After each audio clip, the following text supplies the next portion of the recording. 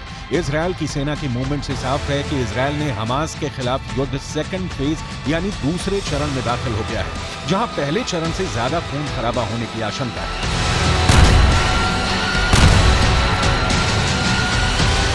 המלחמה בתוככי הרצועה תהיה קשה וארוכה, ואנחנו ערוכים לכך.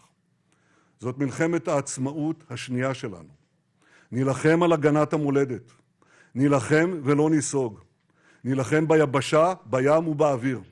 נשמיד את האויב מעל הקרקע ומתחת לקרקע. נילחם וננצח. יהיה זה ניצחון של הטוב על הרע, של האור על החושך, של החיים על המוות.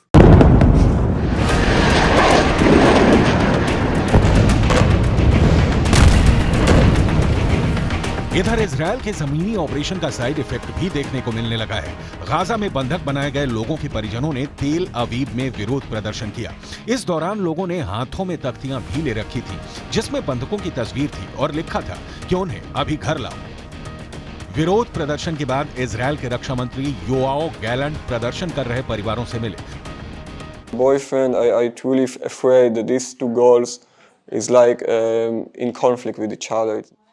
I think that first the hostages should be free. Not political people or, military people.